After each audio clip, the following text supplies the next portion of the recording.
Yeah, Mindy and I came across several references to Shambhala being the capital city of Agartha. Others say that Agartha is a separate city.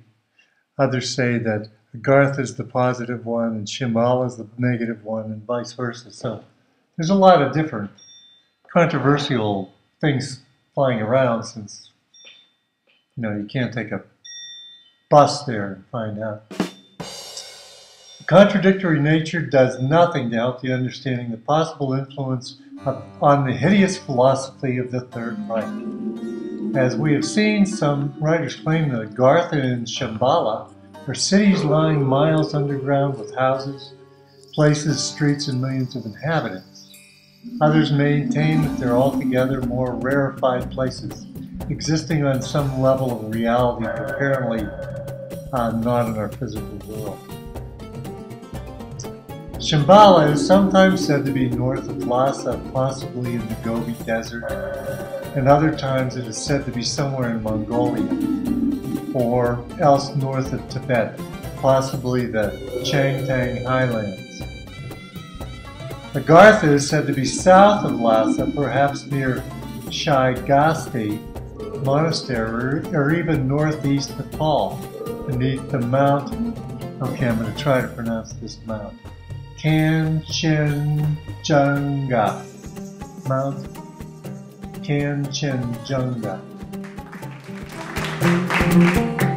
Occasionally it's also said to be in Sri Lanka, which is not near them.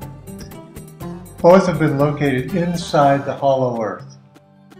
Adding to this confusion is the frequently made assertion that the two power centers are opposed to each other, with Agartha seen as following the right-hand path of goodness and light, and Shambhala following the left-hand path of evil and darkness. There is, needless to say, an opposing view that holds Agartha as a place of evil and Shambhala as the abode of good. Nevertheless, there's been a number of rumors concerning practitioners of black magic operating in Tibet and referring to themselves as the Shambhala or the Agartha. Although apparently outlawed by Tibetan Buddhists, they are said to continue their activities in secret. One writer who claimed to have encountered them was a German named Theodor Eloyan, who spent the mid-30s traveling through Tibet. He describes how he discovered a deep shaft in the countryside. Wishing to gauge its depth, he dropped several stones into it and waited for them to strike the bottom. He was rewarded only by silence. He was told by an initiate that the shaft was immeasurably deep, and only the highest initiates knew where it ended. That shaft absolutely reminded me of the coming race. Yeah. And him falling down the shaft and being down. Oh, to continue that story, his companion added, quote, "Anyone who would find out where it leads to and what it is used for would have to die." If secret. I tell you, I have to tell you, kind of thing. He also claimed to have gained access to a subterranean city inhabited by monks. This is the companion, whom he later found to be black yogas, planning to control the world through telepathy and astral projection. More on that in a minute. When he discovered that the food he was being given contained human flesh, he decided to make a break for it and fled across Tibet with several of the monks after him. After several weeks on the run, he managed to escape from Tibet and return to the West with his bizarre and frightening tale. There are also been persistent rumors that Nazi interest in Tibet, itself documented as historical fact, was actually inspired by a desire to contact the Black Adepts of Shambala and Agartha, and to enlist their aid in the conquest of the world. Okay, so that could have solved one of the mysteries, the mystery that we presented up front. How these Tibetans got all over Berlin, and they were all died, and they had apparently either fought for Hitler or against Hitler.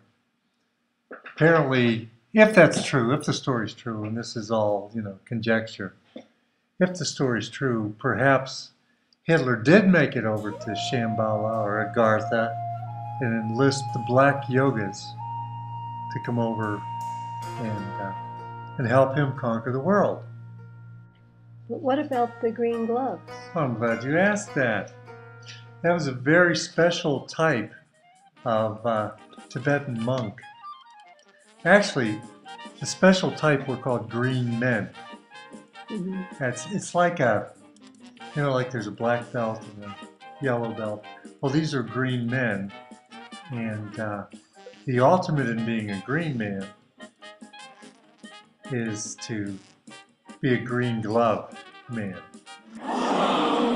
Okay. What does all that mean? These green men, they were very, very special adepts, and they were like supermen. And they were able to tap their abilities within the human mind, and they could control their chakras. Now, the chakras, how the life force moves through your body. Mm-hmm. So you can control your heart, you can control your mind. You're in control of yourself, Richard. And also, these green men, not only could they control their chakras, which to me would be amazing, but they can control the chakras of the people around them. Ooh. Yeah. They can endure sub-zero temperatures just by controlling their chakras. Now, whether they controlled the chakra that felt it or controlled the chakra that regulated the temperature, who knows. But any green man could do that. Any green man, yoga, whatever. Sounds like they had pretty special powers. Right, and I don't think that this was necessarily good or evil. These were just guys with this special training and special talent. Mm-hmm. Okay, what else could they do? Now, do these guys live above ground or below ground? Well, I don't know. Okay. What else can they do? Maybe they call them green men because they're from terra firma. Yeah, maybe. Maybe. Okay, and they can induce pain or heal with their hands. Kind of like Qigong. You know the Qigong? Yeah. Yeah, we've been doing that. And you do have energy that come out of your palm of your hands. Mm-hmm. It's very powerful energy, too. Okay, so they were Qigong masters. They were more than masters of Qigong. I mean, they could really, they could do a lot of stuff with their Qi. Okay. I've seen films of people throwing other people around with their Qi, whether it was staged. I was being fooled, but it was pretty amazing. Mm-hmm. Okay, what else can green men do? They can hypnotize anyone who meets their gaze. Oh, yeah. I want that superpower. Yeah. What was that movie, The Illusionist, or something you saw? Where, Woody Harrelson? Yeah, Woody Harrelson. He could hypnotize people who would walk up to him and change their minds. Well, these guys, these green men, if they could get their subject, if he was a deep hypnotism subject, some people go deeper than others. Mm-hmm. If the person went deep, it would make him his slave. Oh. Yeah. And they can give hallucinations by controlling the senses of their victims. They can make them see things that aren't there, mm-hmm. or not see things that are there. So these are just green men, Now, were all the guys in the circle green men? Well, they might have been. We don't know. We only know for sure the one that was wearing the green glove. And that's a special kind of guy. Like, normal green men control like a half a dozen men with giving them hallucinations and the gaze. Green gloves can control hundreds. Yeah. At one time, hundreds with Yeah, one hundreds gaze. with one gaze, or hallucinations. The green gloves can also go into trance states and allow him to transcend time and space. He can astral project and send a ghost or an avatar to a targeted destination. Oh. Right. And he could stay in this, one of his avatars, like his ghost, was like a spiritual presence. So he could interact with the spirits of plants and animals on the planet. But he couldn't go to the future. Yeah, He green could glove. time travel, but only backwards? Only backwards. Okay. And probably sideways they could go places. Hmm. But even though they couldn't go in the future, all the green gloves were adept at astrology, Chinese and Tibetan astrology. And so with that knowledge, they were able to predict future events anyway. That's another kind of magic. Yes. Wow, this is pretty fascinating stuff. Yeah, So what were these guys doing in Nazi Germany? Well, we only can guess that Hitler must have made a contact and got them to come back, or they saw that Hitler had a good evil thing going on, so they decided to come on over and bring the green gloves and get in the fight. Well, one can only speculate on that one. Yeah. Strange stuff. Well, alrighty, I think we should have a quick review.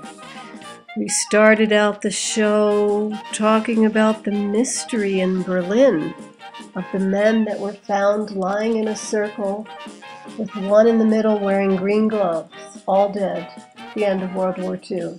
Right. Still a mystery. Then we talked a little bit about magic, both white magic and black magic. Gave some examples. Mm-hmm. And then we talked about The Coming Race, that novel written in 1871 by Edward Bulwer Lytton. Fascinating read. That was really a good story. And it probably had more of an influence on the 20th century than any other book. By the way, it's available. Yeah. It's a fun read. Yeah. And, geez, The Coming Race. So that book was so influential that it started several secret societies who based all of their mysteries on, I suppose, the story in that book. And they influenced Hitler, which influenced the whole 20th century. Right. Well, in that book, of course, the main character falls accidentally into an underground civilization populated with other beings, and we talked a little bit about other underground civilizations that we've encountered and come across, like the caves of Taos in Ecuador, and the underground civilization of Urks in Argentina, and the underground civilization in Mato Grosso, Brazil, that you and I visited, called the Serra de Roncador. Yeah. Yeah. And then that brought us back to Shambala. Because they're connected by an underground, supposedly an underground Right. tunnel. Well, I've heard too that many of these underground civilizations, not just the civilizations, but like the underground deep military bases, are connected by, they're all connected to each other. Yeah.